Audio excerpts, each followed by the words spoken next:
आप ऐसे ही ऊर्जावान रहें, लोगों को जगाते रहें। हमेशा हम इन्हें चैनल के माध्यम से सुनते हैं, देखते हैं।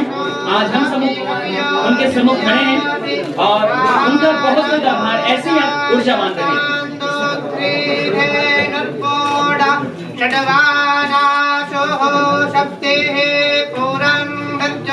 थोड़ी तालियां बजाकर जब किसी का सम्मान आपकी तालियों के साथ बहुत सारा आभार।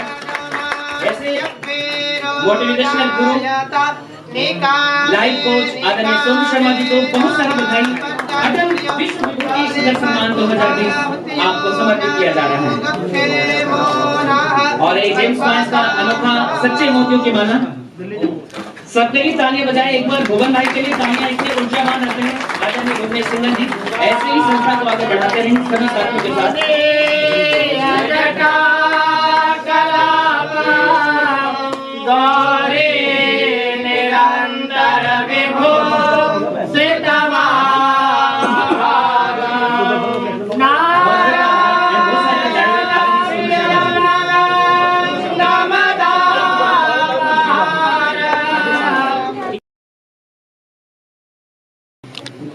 आपकी तालियां उस व्यक्ति के वजन को निर्धारित करेंगी, उस व्यक्ति के वजन को तोलेंगी।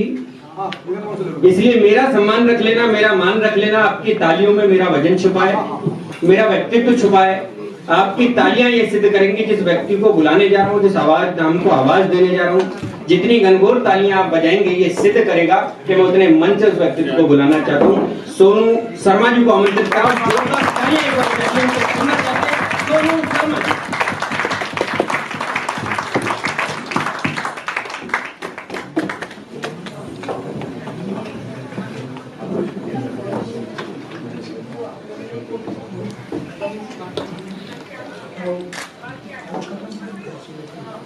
सबको नमस्कार, जय श्री राम। सबसे पहले मुझे आपको बहुत बहुत शुक्रिया। मैंने जैसे ही आपको मेरे बारे में कहने के लिए कहा था, आपने वैसे वैसा कहा।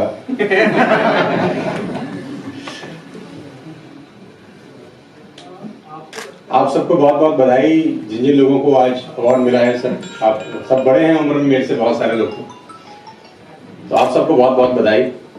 सम्मान हमेशा जिम्मेदारियां और बढ़ा देता है। सम्मान देने वाला तो सम्मान देके फ्री हो जाता है, लेने वाले के लिए जिम्मेदारी बढ़ जाती है।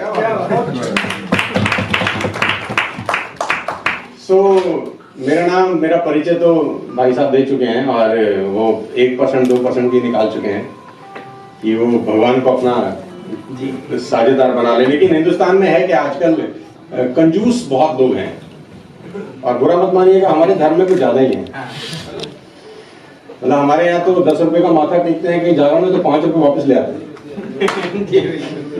10 देखेंगे तो 5 वापस निकालना है।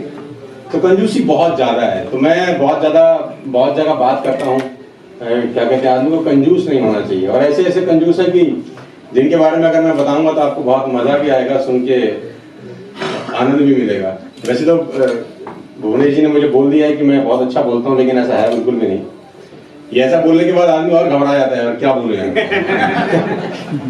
कहते हैं कंजूस बाप को मरती हुई हालत में देखकर बेटे ने बुलवा लिया।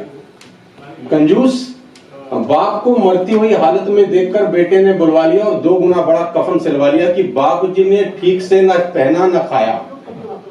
बापूजी ने उम्र भर न ठीक से पहना न खाया, आज कम से कम मन से उड़ा तो सकूंगा कफन।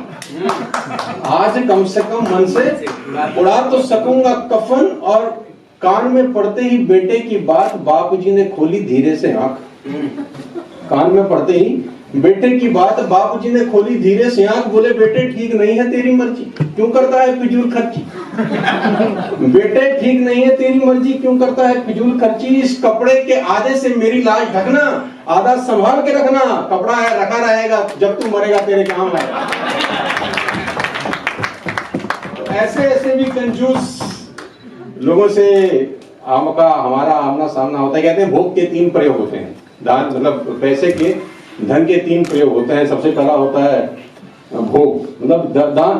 पैसे का सबसे पहला भोग जो हमारे ग्रंथों में बताया गया है वो भोग ही है, दान नहीं है।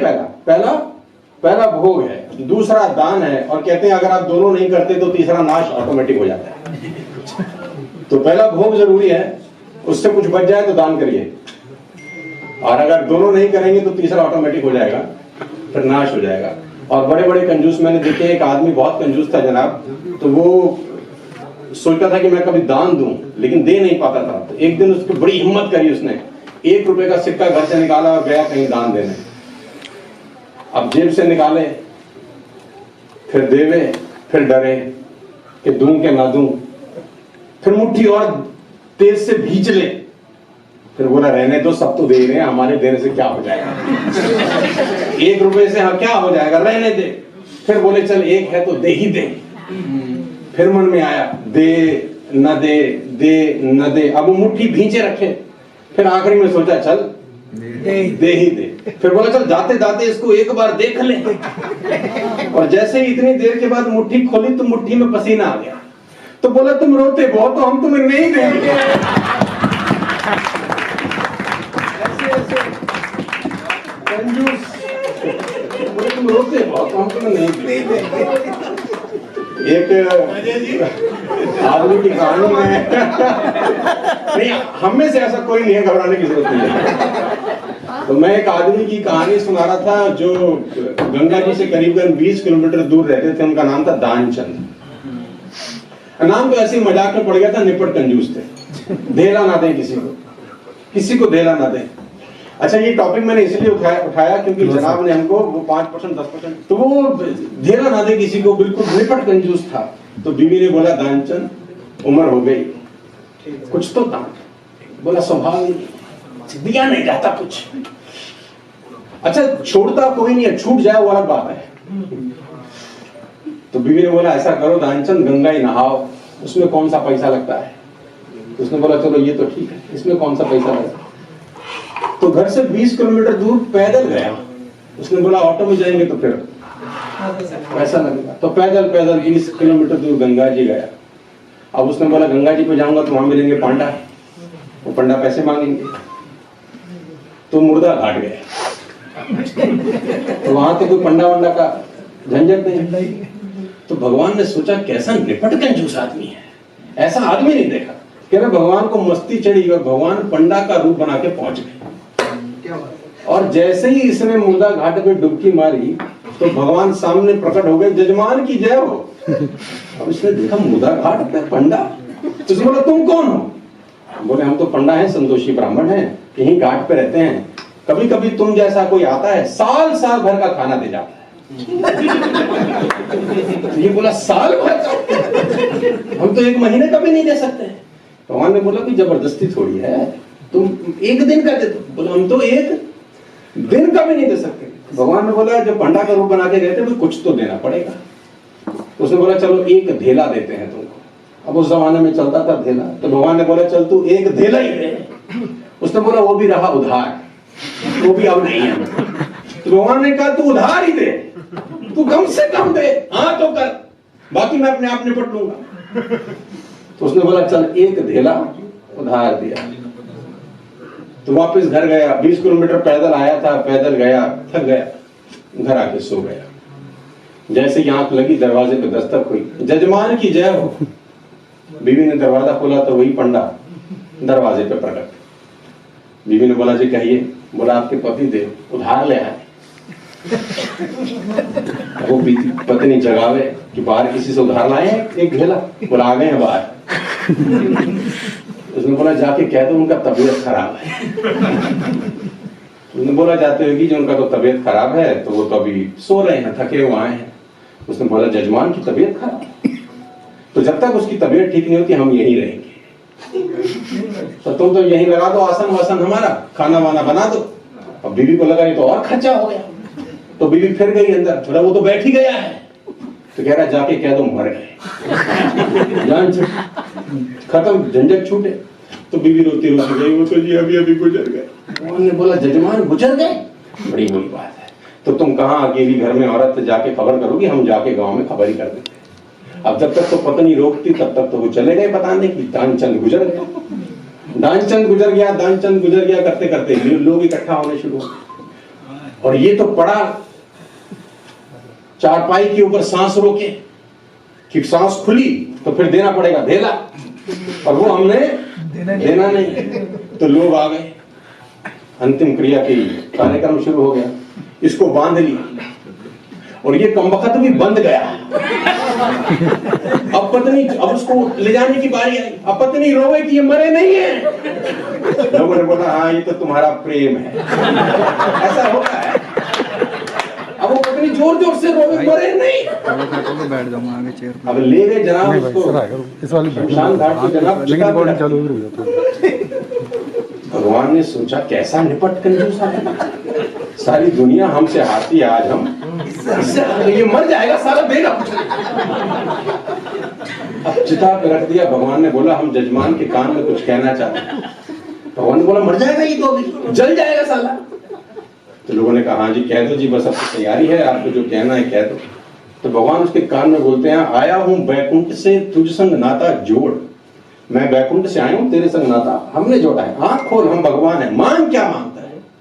अब जैसे इसको लगा कि ये तो भगवान साक्षात प्रकट होते, जैसे इसने आंख खोली देखा तो वही पंडा, फिर आंखें बंद कर। भगवान ने बोला आंखें खोल भाई, हम हैं पंडा का रूप लेके आए हैं, तू मांग क्या मांगता है। उसने बोला कुछ नहीं चाहिए, धेला छोड़ दो जाओ। भगवान भी सामने आ जाए तो भी कंजूस आदमी मांगता कुछ नहीं। तो तरह तरह के कंजूस। सो मैंने कहा भाई साहब ने 5% 10% देने की बात करी थी, तो मैं उसमें एक बात ऐड कर देता हूँ, आदमी जब भी भगवान को पार्टनर बनाए तो हमेशा तब बनाए जब पैसा कम है, क्योंकि जब आप 100 रुपए कमाते हैं तो 5% देना आसान होता है, लेकिन जब आप पार्टनर बनाते हैं तब जब आप 100 करोड़ कमा रहे हैं तो देने में डर लगता है। Always make a partnership when the amounts are small. जब पैसा कम है तब पार्टनरशिप बन जाती है। मैं सबको बहुत बहुत विनम्र प्रणाम करता हूँ, सब लोगों को, सब बहुत बड़े हैं उम्र में भी हमारे से। और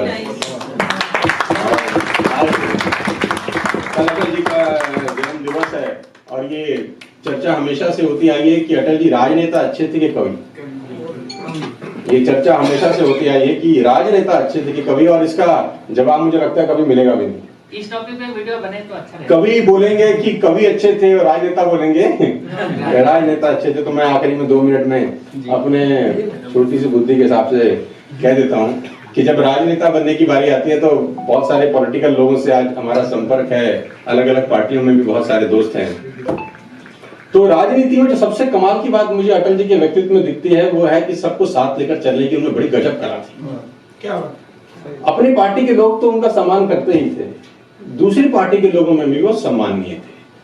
और ये बहुत कम लोगों में होता है कि वो जो विरोधी है वो भी आपका सम्मान करें। तो उनमें बहुत गजब प्रतिभा थी कि वो जो लोग उनसे वैचारिक मतभेद रखते थे वो भी उनका सम्मान करते थे। और मैं अपने एक वीडियो में, अगर आपके पास कभी मौका मिले, आपके पास समय हो तो जरूर देखिएगा, ये जो क्वालिटी है ये सीखी जा सकती है भगवान शंकर से।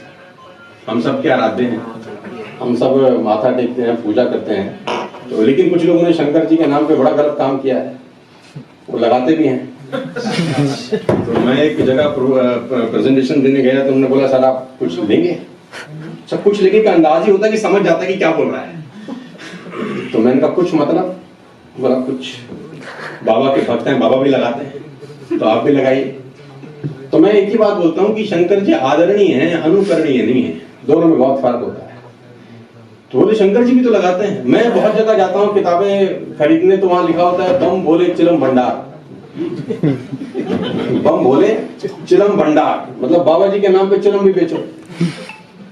तो मैं बोलता हूँ अगर बाबा जी को फॉलो करना है तो कंप्लीटली फॉलो करें। तो बोला कंप्लीटली कैसे फॉलो करें? मैंने कहा 2-4 सांप खरीदो, गले में डालो, रात को सो, लगे बाबा जी के परम भक्त, थोड़ा सा जहर मंगाओ,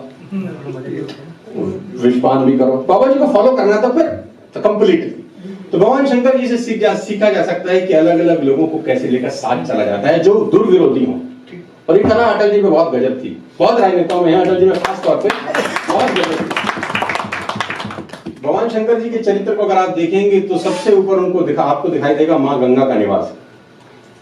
माँ गंगा को भगवान शंकर अपने जटाओं में धारण किए, तो जल है। लेकिन जब थोड़ा सा और ध्यान से देखेंगे तो उनके मस्तिष्क पे तीसरा नेत्र खुलता है जिसमें ज्वाला निकलती है। तो ज्वल और ज्वाला साथ साथ है, जबकि आपको कभी मिलेगा नहीं, या तो जल मिलेगा या ज्वाला मिलेगी। जल होगा तो ज्वाला नहीं होगी, ज्वाला होगा तो जल नहीं होगा। तो जल और ज्वाला को भगवान शंकर धारण किए हुए हैं, जो दोनों आपस में एंटी हैं एक दूसरे से। तो कितनी गजब की चीज है सीखने में। थोड़ा सा और ध्यान से देखेंगे तो आपको दिखाई देगा द्वितीय का चंद्रमा, जिसमें होता है अमृत। ऐसा कहा जाता है कि चंद्रमा में अमृत का वास होता है, लेकिन कंठ में देखेंगे तो जहर, अमृत और जहर साथ साथ, जबकि होता नहीं है, या तो अमृत होगा या जहर होगा। जल ज्वाला साथ साथ, विष अमृत साथ साथ। और ध्यान से देखेंगे तो गले में मिलेंगे सांप। सांप को धारण किए हैं भगवान, और भगवान के एक पुत्र है गणेश जी, जिनके वाहन है मूषक। अब मूषक डरता ही रहता है कि सांप नीचे ना उतर आवे, ये निपटा देगा नहीं। लेकिन सांप भी है और चूहा भी है। तो चूहे को मोर कहता है चिंता मत कर, जो कार्तिकेय जी का वाहन है, कि अगर सांप आया तो मैं बैठा हूं, टेंशन लेने की जरूरत नहीं है। तो आप देखिए, जल ज्वाला साथ साथ, विष अमृत साथ साथ, सांप और मूषक साथ साथ, और सांप और मयूर साथ साथ।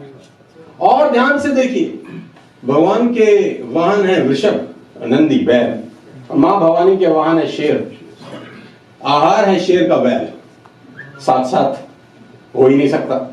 भगवान शरीर पे लगाते हैं भभूत, और इर्द गिर्द रहते हैं उनके भूत, वो भी साथ साथ। इतनी सारी जटिल चीजें जो एक दूसरे को काट दे, मार दे, भगवान सबको धारण किए बैठे हैं। लेकिन कभी आपने भगवान शंकर को टेंशन में देखा है? मस्त है, धूनी में बैठे हैं आराम से। तो भगवान शंकर से सीखा जा सकता है कि ध्रुव विरोधी चीजों को साथ में लेकर कैसे जिंदगी जी जाए।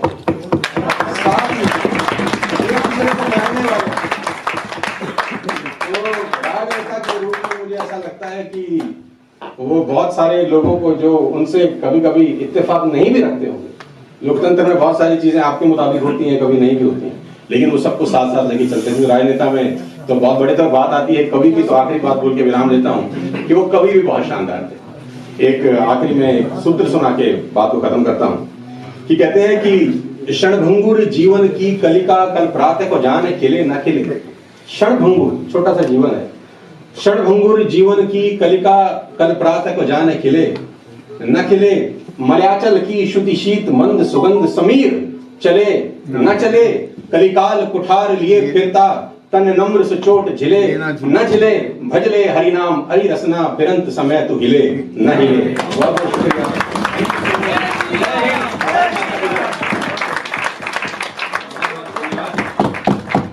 भाई, निश्चित रूप से आपकी वाणी से प्रेरणा मिलेगी हम सबको। जो आपने बात कही है कि शिव जी अनुकरणीय नहीं है, मगर फिर भी शिव जी ही अनुकरणीय हैं, ये आपने सिद्ध के बीच में रखा कि किस प्रकार से विपरीत धाराओं को एक साथ लाकर के शिव जी ने साथ चलाया। इसी प्रकार अटल जी ने साथ चलाया, और शायद इसीलिए इस कार्यक्रम की यहाँ पर रूपरेखा बनी कि इसके विगत वर्षों से 7 वर्षों से इसको कर रहे हैं। मेरा तो बहुत संयोग रहा अंतिम समय में भी अटल जी के चरणों में बैठने का, और अटल जी के जीवन का अंतिम सम्मान देने का सौभाग्य भी मुझे प्राप्त हुआ। एक बार मन से चाहता हूँ रोशन कंसल जी के, श्याम जादू जी के सम्मान में आपको तालियां बजाएं। अगर वापस आए तो आपको पता है वो राजा राम नहीं थे, वो भगवान राम बन चुके थे।